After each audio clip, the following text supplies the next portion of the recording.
friends, and thank you for joining us for this edition of our Technology Tuesday webinar series, where we'll be looking at vehicle tracking and telematics for utilities and construction, presented by Isotrak and Skanska. With that, let me go ahead and introduce Boyd and Craig. Boyd Neal is a business systems manager at Skanska Utilities. He has been working for Skanska for 17 years and specializes in the utility market. Boyd's main activity focuses on works management, vehicle tracking, and scheduling to achieve efficiency and productivity while using sustainable and environmentally friendly solutions. Craig Sears Black is a sales and marketing director at Isotrak. After taking a Bachelor in Science in Electrical and Electronic Engineering, Craig went on to pursue a diverse and successful career in sales and marketing. This has included 12 years at senior management level, first with Olivetti and then with Apple Computer in Europe and the U.S. Craig has worked with Isotrak since 1997 after joining the company to set up its commercial functions, including sales, marketing, and project management. As well as directing marketing activity and managing the logistics analysis function, Craig also manages Isotrak's customer relationships with many of the UK's leading organizations. I want to give a big thanks to both Boyd and Craig for joining us today and sharing their stories. So with that, I turn it over to you. Thanks a lot, Nicole. This is Craig speaking. We're going to briefly introduce our organizations first of all, just to give you a bit of background, and then Boyd is going to go through the case study. That's with their experiences of using telematics within the utilities and construction parts of the business. And then I'm going to talk about the generic experiences we've had in helping customers build business cases around the use of telematics, some of the techniques and tools that we use to enable us to understand how telematics can be applied to a broad range of different types of transport and other operational functions within large businesses. So I'm going to introduce Isotrak first. We been working in the UK market and various other markets for around about 11 years, focused on large-scale fleets of a whole variety of different functions and different environments. We're the UK's market leader in the retail supply chain. I always like to say around 85% of all groceries consumed in the UK transported on trucks that use our systems. But we're also becoming specialists and have become specialists in the utilities and construction market through working with organisations such as Skanska. Our remit of the ICE is really to help customers focus on and address their current challenges with regards to mobile workforces and vehicle fleets. So that includes visibility, duty of care, the management of key performance indicators, management decision-making assistance, and increasingly over the last few years help customers address the green agenda through more efficient fleet operations. So that's just a bit of background to Isotrak, and I'll hand over to Boyd to talk a bit more about Skanska and then lead into the case study of Skanska's utilisation of telematics. Hello, yeah, I'm Boyd Neal. We spoke earlier on about I've been the business systems manager for Skanska Utilities. Skanska are one of the 10 largest leading construction companies in the world. On the picture on the slide, if you know the London skyline, you'd recognise that as the Swiss Re building, and that's a building that Skanska built a few years ago, just to show you kind of the scope of our company. Our headquarters are in Stockholm in Sweden. We operate in Europe, America and Latin America. We employ over 5,000 people in the UK and over 58,000 people globally. Our revenue for the UK is 1.3 billion and 13.5 billion in the world.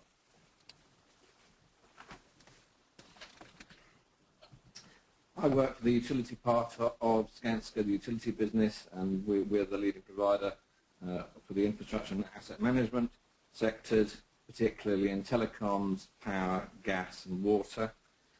We offer our clients a full turnkey solution for the delivery of utility type activities.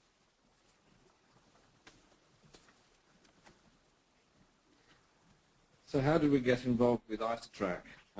We were looking on the market for a provider. We'd actually worked with several providers in the past, and we were looking for an end-to-end solution provider, someone who could actually work with us, someone who would become our partner in this field, not just someone who shipped boxes and walked away. So it was quite critical to us that we actually chose a partner who was going to come along on our journey. We needed to get a return on investment, and we believe we can now do that through some of the advancements through the Isotrak solutions. Customer service and account management was particularly important to us. The high scalability of the solution in terms of where we want to grow as a business and how Isotrak can grow with us. We were particularly keen not to choose a partner that had a solution that just wasn't going to scale with our business. The professional services to manage the projects was also a key component of our requirement. This was all around being able to actually pass it over to Isotrak to help deliver the whole tracking solution. And we also finally wanted to find a company that was going to, who actually understood the marketplace, a company that understood the utilities, the logistics, and we looked at the clients that Isotrak had or have, and we can see that they work in the logistics business that we need to be in. So how are we using Isotrak? We're using it obviously with the real-time fleet visibility. We obviously need to see where our fleet is at any time of the day. We need to be able to pinpoint jobs that may be closest to vehicles. We needed to be able to look at our utilisation of vehicles. We wanted to see how much time of the day they were driving against actually working, and that, once we put that in, it was quite alarming to see the amount of driving time, which is something we're trying to reduce down. We also monitor the use of our PTO arms, as they're called, or grab arms from our lorries. They're the ones with a big bucket, to see when they're being used and being able to have the data that was relative to that health and safety requirement. Obviously, like any business, SLAs, service level agreements, pretty important in the delivery to our customers, and we therefore needed something that could actually measure those SLAs. One of the key aspects of working, particularly in the UK and certainly in London, is the risk of penalties for overrunning works. We have to apply for a license to actually commence digging in the roads, and those licenses are open for a certain period, so we needed to manage that through the tracking system. And we also wanted a competitive edge.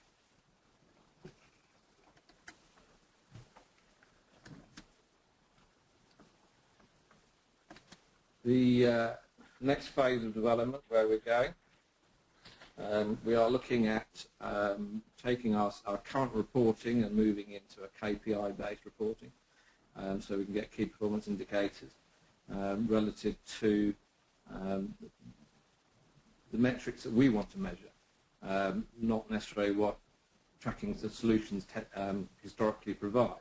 So it's something that we could actually drive and something we could actually determine.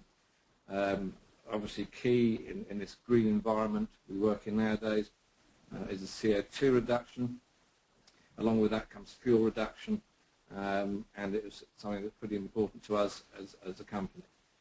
So we are now working with Isotrak on how we can work with them to look at driver behaviours and how we can actually deliver fuel and CO2 emission reductions. We wanted to centralise our systems and consolidate into our existing systems. So again, we needed a provider who could do that with us and be able to actually take forward the systems that we have and integrate into that. Intelligent scheduling, as we like to call it, Isotrak have done quite a lot of work with some of the scheduling companies in the UK, and that has a big attraction to us. We want to see where people are, how optimised scheduling through the tracking systems. There's some really good information we can drive through to drive the environment and the fuel reductions. And finally, the field force mobility, the handhelds out on site. Again, this needs to be integrated into the tracking solutions, and Isotrak provides that as well.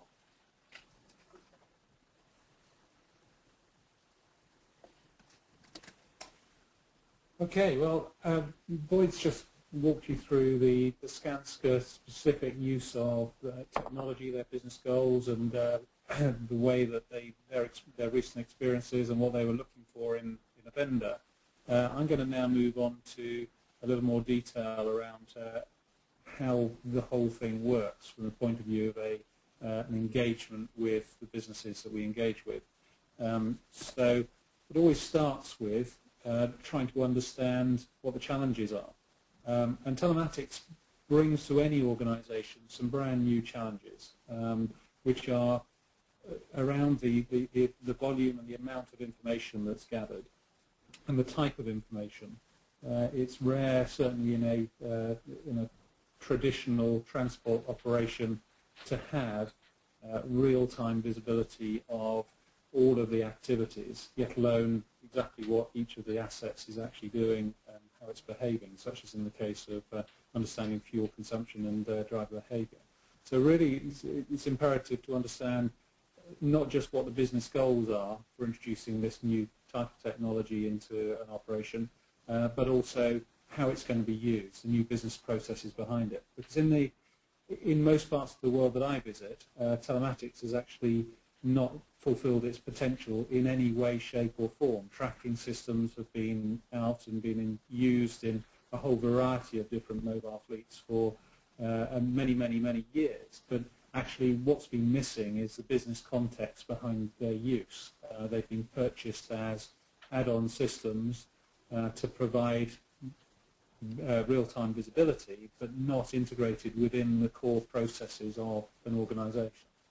And it's really these techniques of understanding what the business goals are and then how the technology is going to be applied is the thing that enables organisations to maximise the benefits that can come out of it.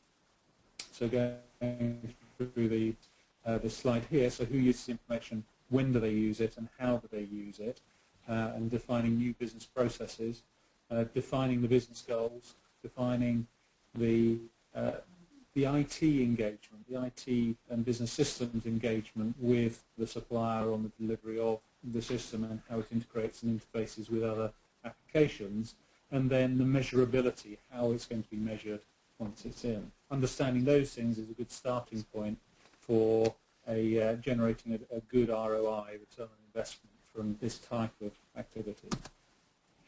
Now, what it comes down to, just some interesting stats here in terms of the level of information that can be created. Everybody knows, or most people who run large fleets know, that telematics systems can produce information that gives you visibility of the operation, and Boyd tells a good story about his gaining visibility of his trucks and vehicles for the first time. You get quite surprised about what you see, don't you, Boyd? Absolutely.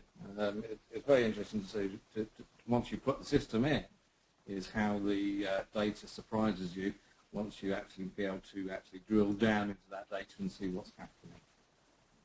So what it means actually, to get that visibility, what you're doing is, if you've got a fleet of 100 vehicles, and I've just used single-shifted vans here as an example, you're actually generating about 14,500 information updates. That's pieces of information that come from those vans in any one day. And when you move on to managing driver style from those vehicles, it goes up to around about 216,000 pieces of information a day that you're generating through the telematics and telemetry system. So from that you can see why I say about the challenges of understanding how the information is going to be used. Because you can't have people sat in an office of any sort watching 14,500 or 216,000 pieces of information a day. Key to this is understanding where this information fits into the business, to the management of the business, and where it fits into each individual's role within the business. So the way we work is that we first of all, we start by trying to understand what a customer's goal is. And this goes right back to the basics of how software is designed and how we engage with customers on projects. Once you've defined the goal, and in this slide you'll see the goals on the right there are having fewer accidents, lowering insurance premiums, better public perception of your business through the visibility of the vehicles on the road and how they're behaving. The effect here, safer driving, but then we go back to what the causes are, and within the remit of a telematics system is the ability to affect behaviour here. So the box on the right, bottom right here, it's understanding time without brakes, obviously a function of reducing accidents if you have drivers and operators who are less tired. And then, understanding excessive speeding, dangerous braking, unsafe cornering, etc. Those are the behaviours that we're trying to affect, leading to the achievement of the goals on the right.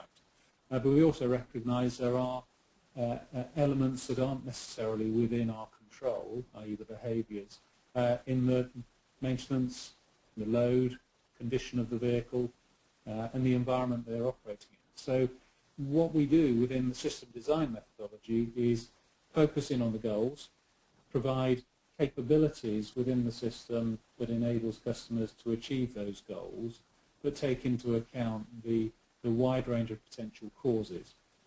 And this is quite a different design philosophy from traditional tracking systems which have generated a bad name for the industry, which are predominantly focused around positioning of vehicles on maps, which is valuable because it gives you an instant benefit from understanding the activity of those vehicles. But to enable the integration of these systems within the corporate IT and within the corporate IT processes and the operational processes, it needs a more rigorous and broader-based approach, which is what we achieve through this design methodology. We move from here into really trying to understand the current status of a business, and we do this through a process that we call transport efficiency analysis, and this is something that we have started with Skanska, and Boyd has mentioned the PTO side of the data that's being captured. We're currently analysing that as part of an analysis of business process. Here I've just described a typical analysis, and this is quite an interesting mini case study in its own right, really, because if you consider the vast amount of information being picked up on a daily basis from the fleet that I used as an example, the 100 fleet of vans, the amount of data there that's being captured really needs to be analysed and needs to be understood, really, to understand in a fair amount of detail before we can understand what the business goals for the introduction of the system might look like. So step one for us is the definition of scope. So what are the business goals that are within scope for analysis? Then setup, and a typical setup for us is capturing information from a representative sample of a fleet. So that may be 10 vehicles of a 100 vehicle fleet, or it may be 50 vehicles of a 5,000 vehicle fleet. It's whatever is representative of the overall business that's being observed. And third, once the sample has been generated, an analysis of various functions and various standard elements of data that are agreed to be within scope for the goals of the business. Now, the analysis here typically focuses on elements such as fuel usage and, in Boyd's case, PTO usage within the hours of the operating day of the vehicles. It could be turnaround time at customer location. It could be clashes of vehicles going to the same location or nearby location at the same time. There are various elements of analysis that are relevant to different types of organisation in different types of business and operations. The analysis, though, is absorbing and processing and analysing vast amounts of information to really spot the most important trends and the most important elements of an operation. So in a logistics type operation where you're making deliveries, your key KPI may be on-time delivery to a particular location. So the analysis, the detailed analysis of that on-time delivery versus the plan is the key metric. And when we go through this with distribution customers, for the first time they start to see exactly what is their on-time performance, what is the variance of performance day by day, hour by hour, etc. So this information that's being captured through telematics systems really needs to be subject to quite a detailed analysis to really quantify and then define the business case for or the business opportunity and the return on investment opportunity for this type of system. And then finally, reporting in terms of taking the analysis and processing it and presenting it in such a way the business can absorb it and then understand it, which generates the business case. Within telematics, there is a very compelling business case for most organisations, but it totally depends on setting the business context, setting the KPIs, and then interpreting those as a cost-saving opportunity or even a customer service improvement opportunity. So that's a tool we use for understanding business cases, defining, quantifying business cases. Next is really, we put this in here really just to remind ourselves that this is an IT system, and these are IT projects that are no different from any other large-scale IT project. And I think in the past, telematics systems haven't been subject to this type of discipline and this type of process, which has led to them having a bad reputation.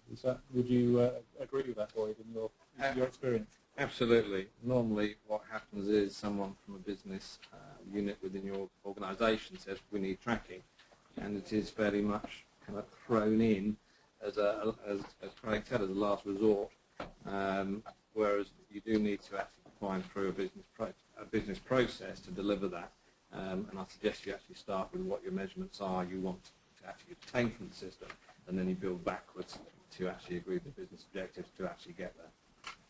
So I won't bore you with the detail of going through this, but it's just a recognition that it's no different from a normal IT project with the right disciplines, etc. So moving on, in terms of once all of that has been analysed and business goals been established, I think it's key that the data is accessible. And I'm introducing here a product of ours, AIM, which has a design. It's a third-generation system, which is current state-of-the-art, designed actually principally for use by transport people who aren't transport people, which means that people who have control over fleets who have no concept of those fleets or the vehicles or necessarily any knowledge really of what the vehicles are. It's a situation that we often find ourselves in, where you have administrators managing fleets of vehicles which are and have very little expertise in those fleets. But that's fine, so long as they have the tools with which they can manage. So the design principles here, really simple software, and by that we mean if you can use Facebook, you should be able to use this product. That's one of the design briefs. Simplify achievement of specific business goals. That means don't give loads of features, just give the ones that the business has focused on to generate the return on investment. Inherently intuitive actually means make it look like Facebook. Assume lowest levels of IT competence is not a disservice to users, but it's probably a reality. Would you agree? Absolutely, yeah. Deliver people something that people understand. Yeah.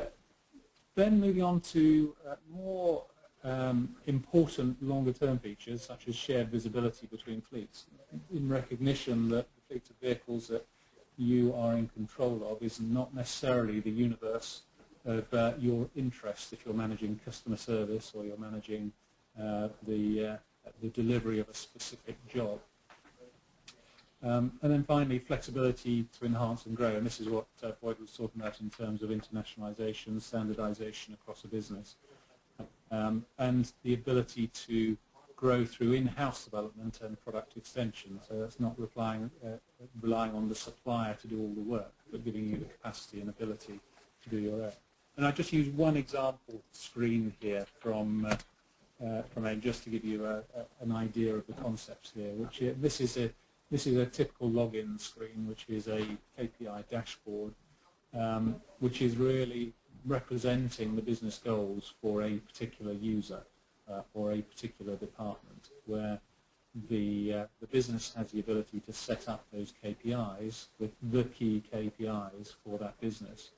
And the ones you see here are arrivals on time, and the measurement there, which is 92%, and you'll see it's red and green, so red is bad, green is good.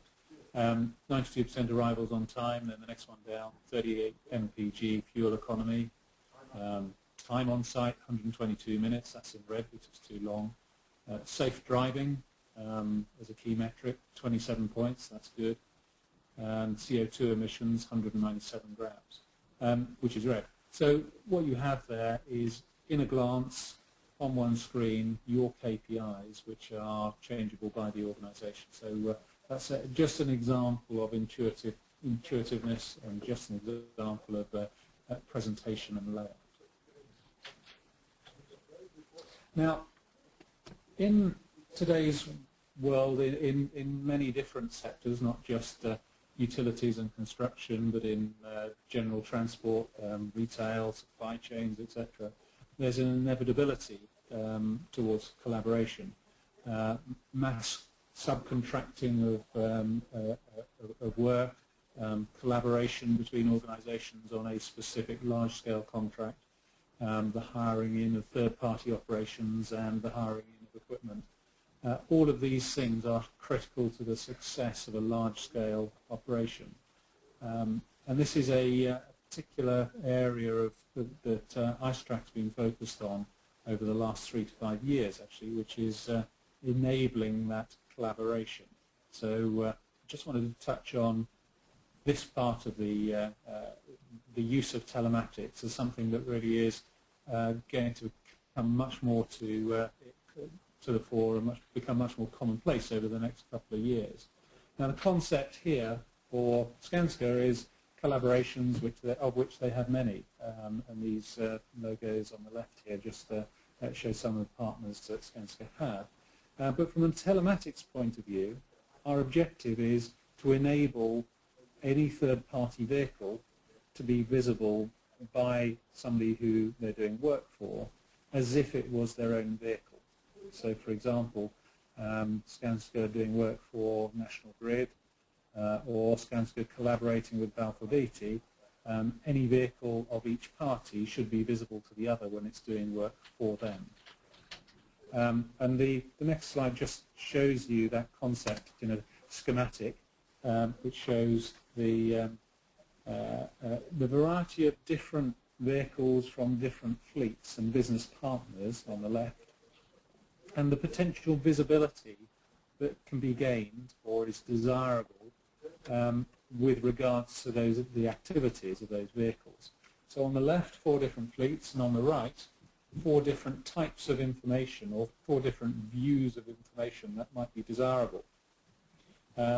So the operation of this is enabled by 2 different feeds, a planning feed, so the ability to understand the plan of the vehicle, and the activity of the vehicle, which is typically a GPS feed. Those are brought together into a single receptacle, which is the 3IS product, which is an Isotrak product. And then that, according to the business rules that are owned by and set up by a customer, enables visibility of various different types, as illustrated on the right. So, for example, on the top right is just simple job visibility. So if business partner 1 is doing work for the operator of an owned fleet, that business partner 1 could give visibility of the jobs that they're doing for that fleet. Similarly, the KPIs in terms of the work that the business partners are doing for the owned fleet are represented in exactly the same way as if they were their own vehicles. So the KPIs around delivery on time, performance, turnaround, etc. Even visibility of the vehicle or asset can be given to a third party. And finally, real-time ETA in terms of when the vehicle is going to arrive or when the vehicle is going to depart a particular location.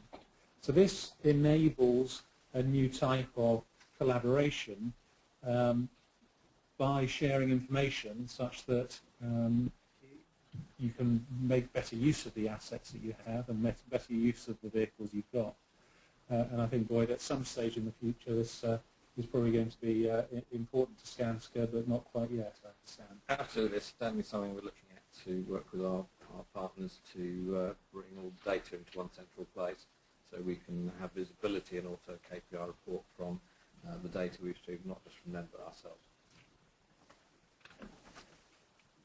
So, to finish this off, I'll just summarise on 3IS. It may not be obvious from this diagram, but there is an existence of a whole variety of different GPS systems on different fleets at the moment, and the 3IS product recognises that and is able to take feeds from those different and disparate GPS systems and integrate with the Isotrak system. The second point there, let customers have visibility of member customers. 3IS is run as a club, which sounds a bit bizarre, but the way that we do it is that people join up to the club to enable shared visibility. There's even a steering group that's run by the 3IS club members, so it's an industry platform and not necessarily just an Isotrak product. It also enables work across different sites, so even if you're not using third parties, different fleets operating within an overall organisation can provide shared visibility. And that relates not just to the activity but also the plans. The system operates in real time, so alerts and estimates are provided, and then finally comparing actual versus plan to give a consolidated view of KPIs.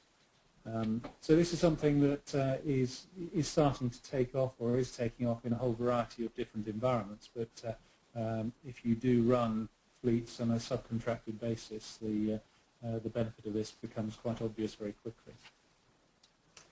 And that concludes the slides, and we're very open to answering any questions you might have. Thank you very much, Boyd and Craig. We didn't have any questions, but now they're coming in. So, folks, if you have anything that you'd like clarification on, please just type them in the questions tab on your control panel. Question: apart from GPS, what other wireless technology is used to communicate data? Wireless technology is 3G, GPRS. Type technology, but it can be any wireless. It could be satellite if you needed to. It's fairly independent of mobile network being operated. So there are devices that support all types of mobile networks. Okay. It looks like there aren't any other questions. So I want to thank again. Oh, wait, there's one more that just came in. Can you please elaborate more on how the carbon footprint is being measured? Also, have you been able to measure improvements in productivity? Shall I talk to the carbon footprint? Yes, I know that's a good one. The way that it works is all vehicles can provide through either the connection through the onboard diagnostics port or through FMS interfaces. They can provide our system with a whole wide variety of information. And there are two uses for this. One is the active management of the information with regards to how the driver may be driving the vehicle. So that's use of specific parameters such as harsh braking, harsh accelerating, and over revving, speeding, etc., etc. So that's one use of it, and what we tend to find and what we tend to recommend is that customers use the parameters that determine the driving style rather than the resulting CO2 consumption, emissions or the resulting fuel consumption to optimize driver behavior, because the drivers may be driving a very loaded vehicle one day and an empty vehicle the next, and they don't want to. They could be thrashing the vehicle when it's empty and still get a good MPG compared to an empty vehicle being driven badly. So, you know, you need to manage the driver style. So that's one type of information. The other type of information is the absolute information. So that is the absolute fuel consumption, which is translated through knowledge of emissions into a CO2 emission. So the fuel consumption is a parameter that's provided to our systems through either the OBD or the FMS or JGLAS in the USA. So that's the information that we get automatically from the vehicle side of things. So hopefully that will answer those questions. And in terms of measurements in productivity, Boyd, do you want to talk to that at all? Yeah, measurements in productivity, I think it's like setting out your KPIs, obviously.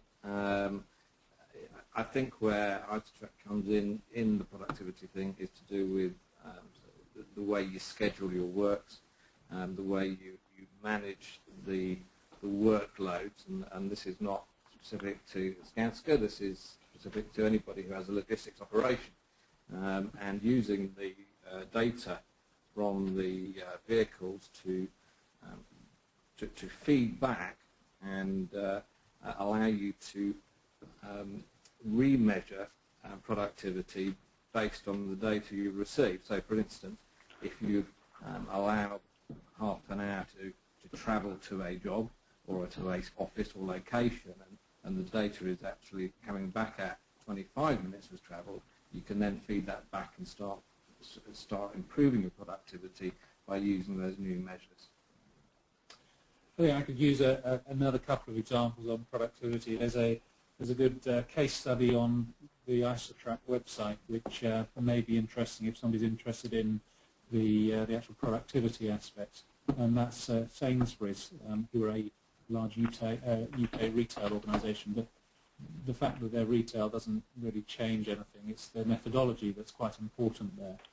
They focused in on their key KPIs, which were turnaround time at their delivery locations and the travelling time. So actively managing the travel time between locations, as Neal said, in terms of optimization and creating a plan. But more important to them was actually the turnaround time. So they've got quite a clever system where each shop has visibility of each inbound load, and they've got new working practice in there to get the decks cleared and get the doors open and prepare for the delivery through the knowledge of exactly when that vehicle is going to come.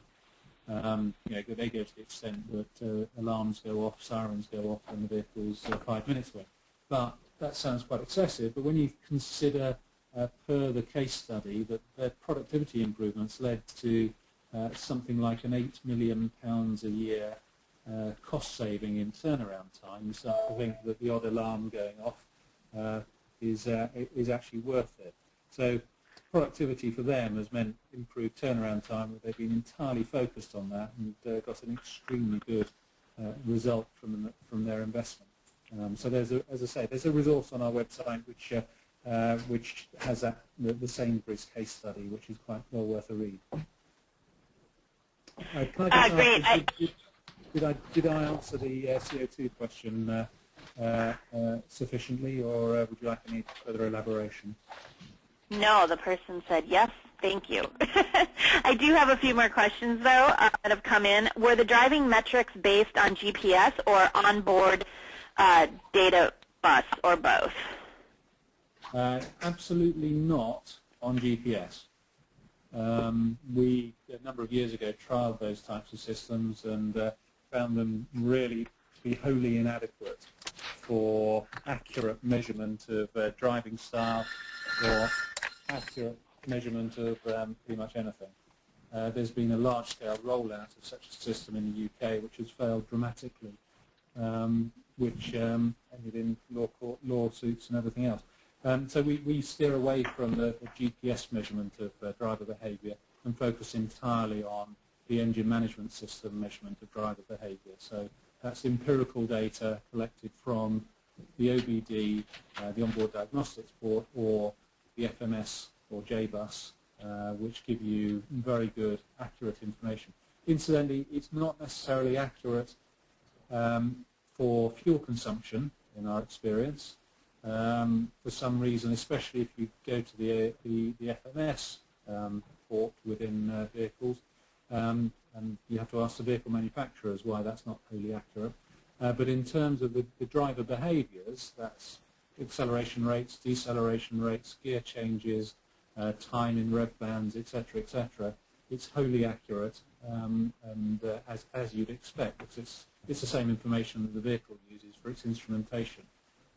So we find whilst it's more costly to put a device in to monitor the vehicle engine management system, the payback is well worth it. Great, thank you. A couple more questions. How do the crews themselves respond to the new technology? For example, their greater visibility of their location and activities, etc. Do they see the benefit to their jobs? Yeah, I think they do, actually, and what's interesting about that question is a few years ago you had the Big Brother kind of speech back at you, saying that right. you want to watch it, you want to see what we're doing all the time, and actually I think now most companies tend to have vehicle tracking, so it's kind of fairly much accepted, certainly over in the UK, I think. Most people just accept it as part of their toolkit, part of their vehicle, and don't have an issue with it. Interestingly, the people who do have an issue are probably the people who've got something to hide. So, they understand that we need to have this data back to be able to look at CO2 and environmental issues and fuel saving, productivity. Okay, and last question, does Isotrak design all their own electronics for telematics? We actually use third-party hardware to integrate within our systems, and we don't produce our own devices to go on the vehicles. We specialise in systems integration and the software to collect, analyse, and present that information rather than the devices that go on the vehicle. We can recommend some very good devices for the vehicles, though, so if anybody's interested. All right, great. Well, thank you very much. All of you do have their contact information here on this last slide, so please feel free to follow up with Boyd or Craig or Anthony. And just a reminder, we are recording this presentation, and we will have it posted on the website so you can download and review it at a later date. Again, I just want to thank Boyd and Craig for joining us for this hour and sharing the story with us. And I want to do a quick reminder that next week we will not have a webinar session because we will be at our FIATEC 2010 conference in Austin, Texas, and look forward to seeing some of you there next week. So with that, thanks very much, and have a great day.